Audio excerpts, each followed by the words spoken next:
It depends on the team, but I suppose my take on that question is that the best possible talent, the real A player people, don't want to be coddled. That's not what they want. And so giving them, and if you were to just give it to them bluntly how it is and be real with them, the people that I would assume, if you're wanting to build a meaningful agency that's doing incredible work and having as much impact as you possibly can, both for yourself and for your clients, then you're wanting to build a team of A players, and they would welcome this feedback.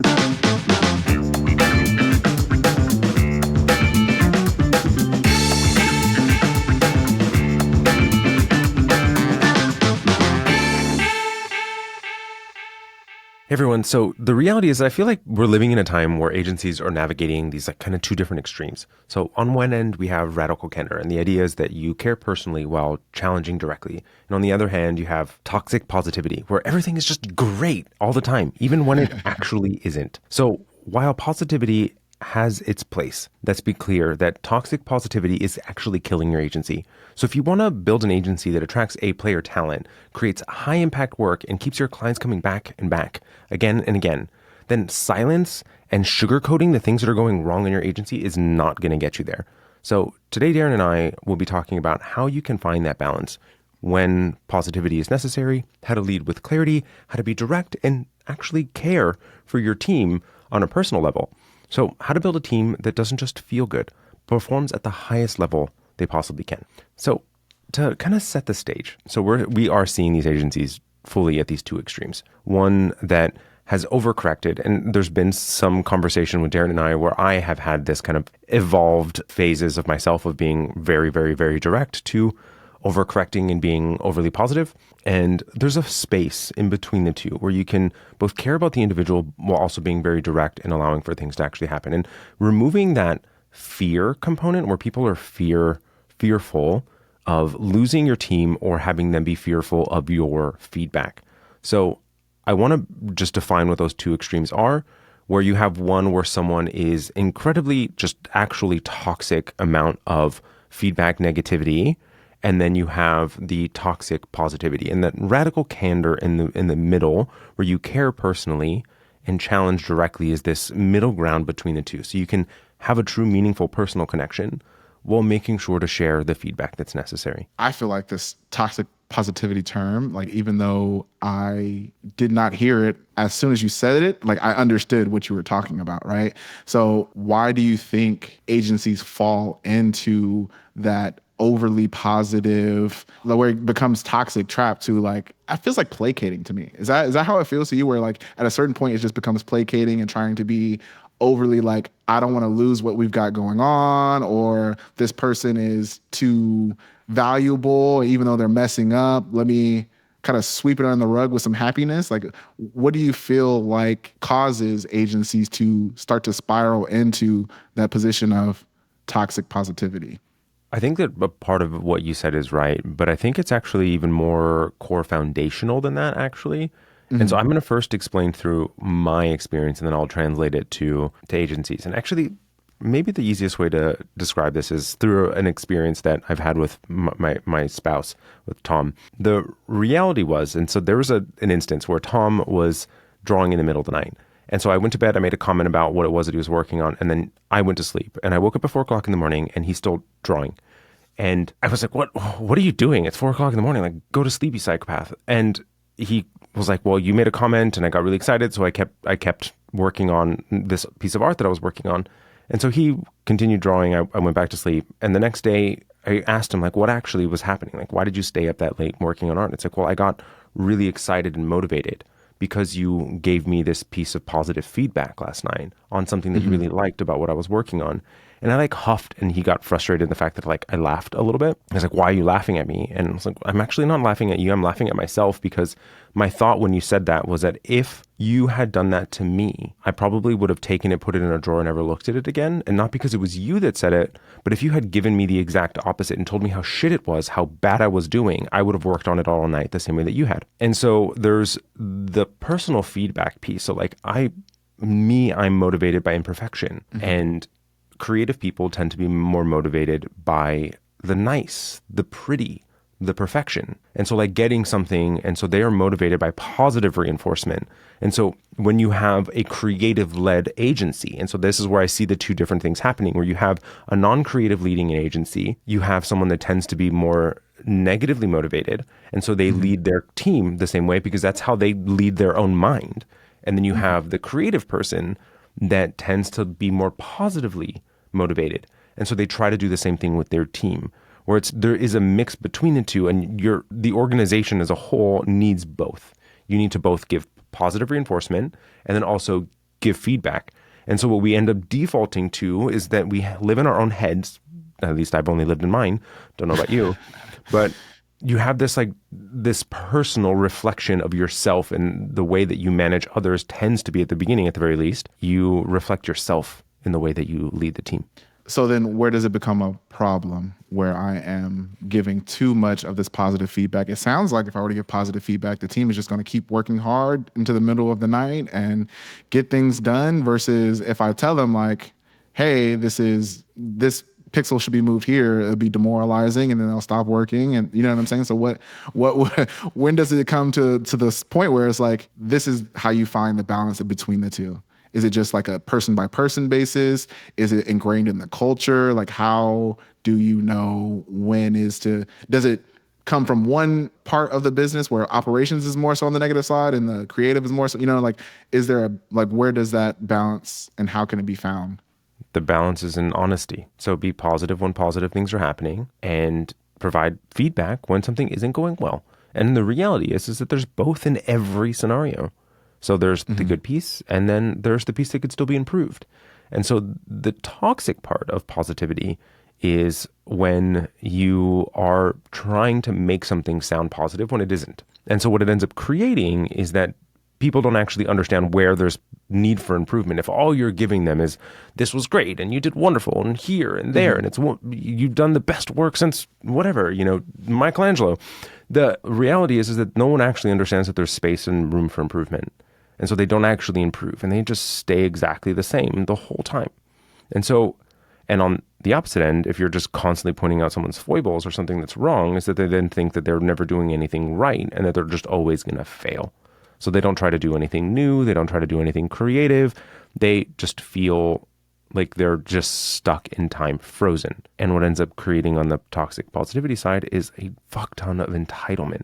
We end up creating these adult children that think that they could do no wrong. So is there a structure to how people should be giving feedback, right? So you don't want to go too positive, you don't want to go too negative. So is it like, hey, like if there is a negative that I'm trying to correct, do I lead? I feel like this is like some personal or business knowledge that I have tucked deep back in my brain. Is like, you typically always lead with hey, like, you're doing very well in this aspect, but let's change this aspect of it, right? Is it like that structure of like a positive, the compliment then a negative? sandwich? Yeah, there you go. So yes and no. Yeah, I think that there's always some aspect of you should be acknowledging the piece that is going well.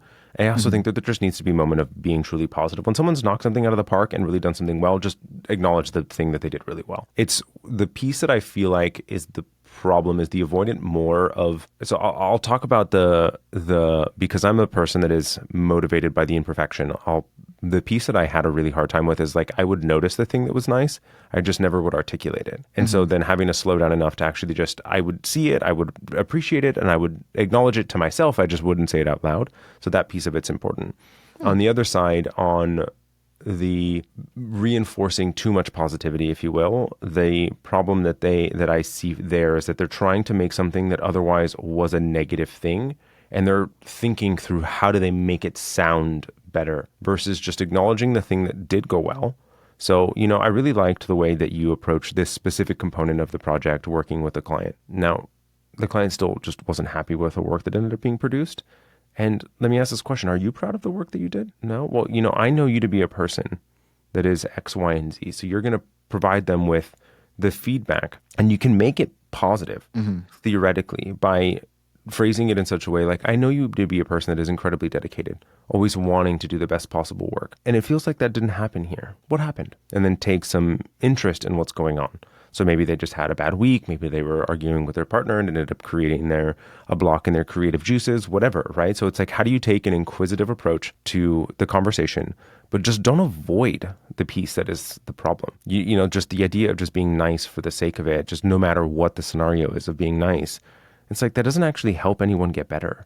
And frankly, I is speaking as a person that is someone that always wants to be improving, and like one of my biggest fears in life is to stand still, that I would hate the idea that I was doing something wrong and could have been doing something better, but the person held back from investing into me that way. And if you're constantly positive and not actually giving your team the feedback, you're actually causing them, in my viewpoint, you're causing them a significant amount of opportunity loss and potentially even damage by not allowing for them to improve themselves in their career and where they're headed next. Okay. So also it can be utilized, having that balance of one, coaching up the person in the proper way that allows them to experience that career growth.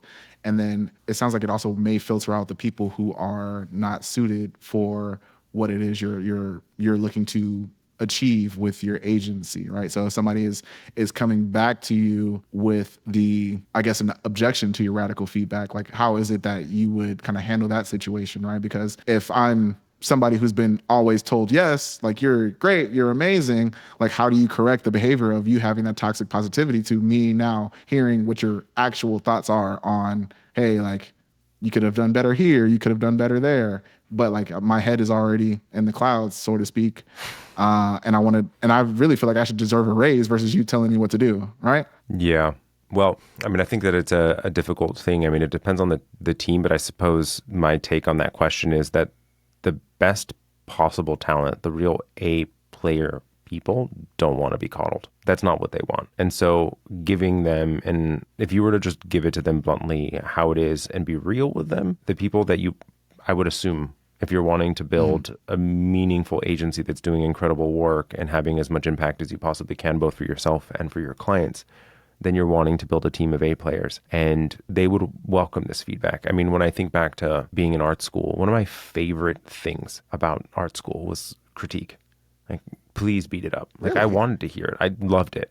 I mean, also I'm that person, but it was my favorite piece. And so many people, I mean, struggle with crit, and I've heard exactly the opposite feedback from several people that they hated that part of art school, but I loved it. Absolutely loved it.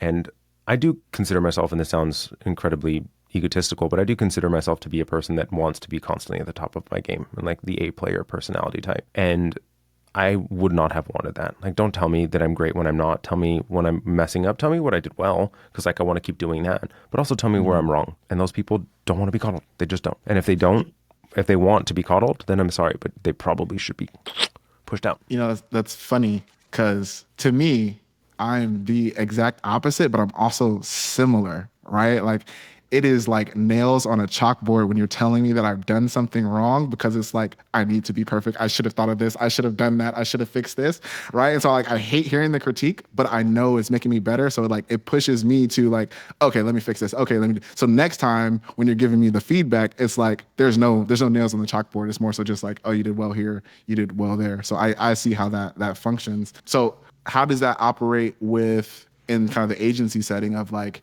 okay, we're giving feedback to these A players, and whether it be a one-on-one, this radical candor, or a team space, and like how is it going to, like what is the best way to model that, or how that kind of plays into it, that radical candor that you're looking for? I mean, I think that the reality is to create for the dynamic where that's possible in the first place. And like, I'm not saying that you need to do like the critique piece. I mean, I imagine that for a lot of people, why they didn't like that piece of school is that it's so public, I guess, It's like compliment in public and then criticize, and I think I said that wrong. Compliment in public and then criticize in private. I'm not sure that if I said that right or wrong, but anyways, the latter one was correct. And make sure that you do that in the right setting. So where and the format that you're doing this feedback is incredibly important. And making sure that the team understands what's happening and the context behind it. So the thing that I see, especially when it comes to creative work, design specifically, the thing that gets missed is, hey, I push on the work to be better in specific areas, but they don't give the context, the thinking that's necessary of what piece was missing. So they may tell them, do this change, consider doing this differently or go in this direction, but they don't actually push the thinking behind it. So tell me, what was the rationale? Let me understand your rationale. Okay, well, remember back to the original brief that we were talking about this specific person, and based on the research that was provided, this was the thing that we needed to consider. Now, with that consideration, do you think that this is the best direction to go? Well, no. Well, okay, well, what would be potentially a better direction to go? And so making sure that you're creating this space where you're giving them the ability to think through the problem themselves, but also making sure that they're taking the considerations that need to be taken into account. So we do one of two things when we're actually pushing a lot of creative work is we often give the answer too frequently. We avoid doing it at all, and we just end up fixing it ourselves. Or we tell them that they've got a great drawing and we put it on the kitchen, the refrigerator with a magnet, like we did as we were kids, and it just isn't great. And so you want to make sure that the person is actually producing nice work. And so how do you do that in the most meaningful way possible that allows for them to understand the thinking that's necessary to do so? That's interesting because I also see that in kind of all feedback that we typically give, even in what we're doing, right? When we're going through and we're doing like, hey, I could just fix this for them and they'll never understand why it's being done. I can just tell them to do it and they'll just execute on it. But again, they won't have the rationale behind, the why behind. And so it really stifles them in the fact that like, they're not able to grow through the learnings of, hey, this is why this is actually happening, so that they can extrapolate on it in the future and utilize their own wherewithal, their own creative, their own genius to allow for that to let them grow and flourish in their positions, right? And ultimately, when you have somebody that's growing with you, they want to stay with you, right? So I guess that brings me to my next thing. Like, do you feel that agency owners are afraid of turnover from being, just too direct? Yeah, of course they are. And I mean, there's the reality of that too for me, I guess. But I suppose it's what matters more. Does it matter more that you are producing the best possible product, or does it matter more that you have as much retention as possible? I mean, the reality of how I see the world is that you cannot solve something that you're unwilling to admit exists in the first place. And so if you're not willing to have a conversation and point out that it's there, then you're always going to be stuck in the exact same spot. And frankly, for me, personally, the thing I care more about, and don't get me wrong, I care about people plenty and can be loyal to a fault myself too. The reality is that I care more about making forward progress. And so I'm more willing to have the difficult conversation when the difficult conversation is necessary than to shy away from it and just point out, here's the thing that's wrong. Like, there it is. Let's fix this thing. And so many people avoid it because exactly as you're saying, they don't want to hurt someone's feelings. They don't want the person to leave. And I mean, not that I enjoy hurting people's feelings, but that's not the thing I care about most. Yeah, I feel like it's that saying, there's no crying in baseball. Like, you need to understand that this is a part of the overall end goal, is that we need to do these things, and you can't be too attached to, I want to say, not that you're not loyal to your people, but you can't be too attached to them to a fault where it's like the work suffers or their growth suffers, right? Realistically, giving them feedback is going to allow for them to be the best version of themselves and allow for them to understand what it is they like, how it is that they like to do things, and if this is actually a fit for them, right? Not being in that gray area. I mean, I feel like we always talk a little bit like theoretical on an instance. Can you give a real world example of where toxic positivity has caused things to fall apart? Yeah. There's one specific agency that I'm thinking about at the moment where the organization really struggles to adapt changes. And that's because the team has such a level of entitlement across the entire org. And I'm not saying that with this particular idea that everything has fallen apart, if you will, because that's a dramatic phrasing, I guess. But I would say that when you're not able to, if you have big growth goals, and here's where I think that it's why this agency is coming to mind. You have big growth goals. And in order for you to achieve big growth goals, that means that you're going to have to become something that you're not today. And that means that you need to grow, not just in revenue, but as service providers, as creatives, as people that are delivering a service. And in order to do so, that requires that you're going to become something bigger than you are today. And in this specific agency, the team has such a level of self-entitlement that they don't believe that they're doing anything wrong. They don't realize that how their personal actions have impact to the wider organization, have impact to client projects, And so when something goes wrong or they're being asked to do something that feels even slightly uncomfortable, there's like a row out of them where it feels like you're now at this point, there's this like cultural tumultuousness where I feel like the leadership team is almost walking around on eggshells with the entire team to try to get them to do basic business requirements of the things that are necessary. And the thing that I see interestingly is that here, I feel like it's become this idea that feedback to the team is a punishment because the team in this example it's like the roles have reversed in this organization where the leadership is afraid of giving very direct and candid feedback to the team, but the team feels very free to give feedback to leadership and how the organization is being run. What is the phrase? The inmates are running the asylum? Yes. And it is created for a tumultuousness that it's making it very difficult for the agency to achieve its goals because the team doesn't have the commitment, the ownership that's necessary for each person to be accountable to the outcome that's necessary for that one specific component of what they need to do. So it's like the idea that we've got a bus that has got to travel to whatever location, right? And you've got the wheels, you've got the engine, you've got the gasoline, you've got the people, the driver, and like each one of these different components are necessary in order for that bus to get from one location to another. But when you then having each person complete, like you have the wheels that are separated from the bus, that then the engine has been taken out, and then the gasoline is another mile off to the left. Like if you don't actually have them working together, taking ownership of that one thing that they have to do and doing it particularly well, if the tire gets flat, etc. Like, all right, I'm beating this analogy to death. It's important that each person take accountability for the thing that they are required to do. And when someone is unwilling to accept that responsibility and actually take ownership and be proud of the work that they're delivering, it makes it impossible to do the level of work that you're wanting to. I have a follow-up question to that because there was something in there. You stated like to be something or to get somewhere that they have never been, they have to do something that they kind of never done, right? And so it sounds like this agency hasn't seen or experienced what it looks like on the other side of that, right? And so like it sounds like you're telling me like, I'm currently doing my job well enough for me to get paid. Good. Got it. Now you're asking more of me to do to do something different. When it's like, why wouldn't I just do more of what I'm already doing? Right? It's like, what is the need for the shift? Like, I don't see what's on the other side.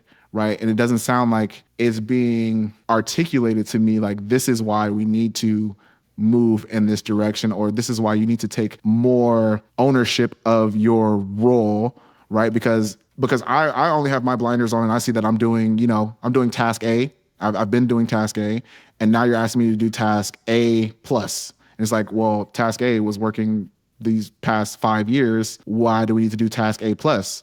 Right? So if we're looking to grow, wouldn't we just sell more and wouldn't I just do more of task A? Right? So it's like there's not that internalized like you need to be better, to do better. It's like, why wouldn't I just do more of what I'm already doing? Do you get what I understand what I'm saying? Like if they don't, I hear if they exactly can't what see you're it, saying. So if I were to try to sell you an iPhone from 2001, are you going to buy it for the $1,700 that they're selling iPhones for today? Yes or no? Why No, not? personally, no.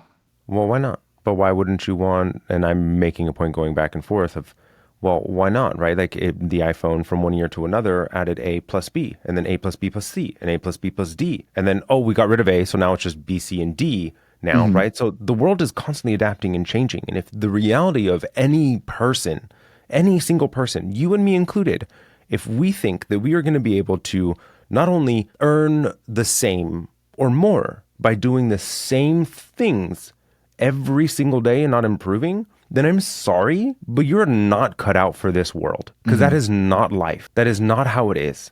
Like the world is continuing to spin forward with or without you. And if the expectation for any service-based business to not expect an improvement, a level of more, a level of differentiation. If you're looking at, if I were to just continue to design the same way that we were designing back in 2000, or a website were to look the same way that it was in the 1990s, guess what? The world would not have made progress to where it is today. And that just isn't the reality. And I think that was an apt question to ask because I think it's particularly correct in this specific scenario. It's like in that, and I want to continue on this like feedback loop, but in that specific agency that I was thinking of, there's like this dichotomy of, you want me to do more, well, then I deserve more. Well, it's like, no, value first, compensation later. And there's this like give and take that happens in every single relationship, whether it's to friends, whether it's a love committed relationship, whether it's a employee employer relationship, a vendor to client relationship. Like there's this give and take in every relationship. And it's important to recognize that in any good relationship, you make each other better. And in order to make each other better, necessitates feedback, both positive and constructive. And without it, you will stand still and the world will pass you by. So it doesn't sound like they need to do more. It just sounds like they need to do different and better. And like More too. Because if I was doing the same thing that Darren, if 10 years down in the road, right, and you were still, Darren, print this check, and that was our relationship from when we first met, like, come on, you know? So print more checks, right? Like, no, it's different.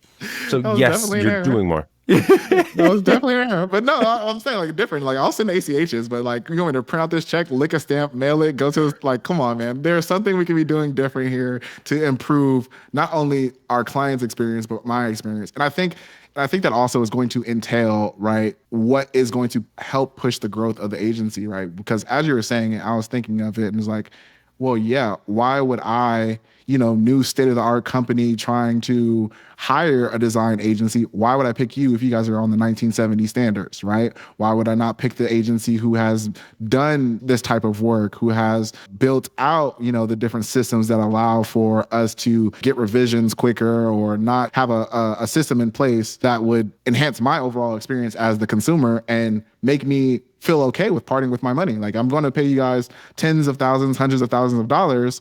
Like I personally wouldn't pay hundreds of thousands of dollars for a used Toyota, right? But if you come to me and show, hey, listen, this is the brand new Rolls Royce of everything. You'll get there quicker. It flies. It does all these extra things. Like, are you okay with paying the 100,000? Yeah, of course. Great. Enhances my experience. So being able to understand that there is a level of, there's a next level for your agency and how you are articulating that to your team kind of bit by bit through the feedback that you're giving them and allowing them to grow, because the iPhone doesn't just come out with like, hey, okay, cool, this is the iPhone 16. The iPhone 17 is just the iPhone 17 with a better camera. The iPhone 18 is the iPhone with the better camera and touch why screen. I haven't updated my phone in the past 3 years, because it is doing exactly that now, right? Yeah.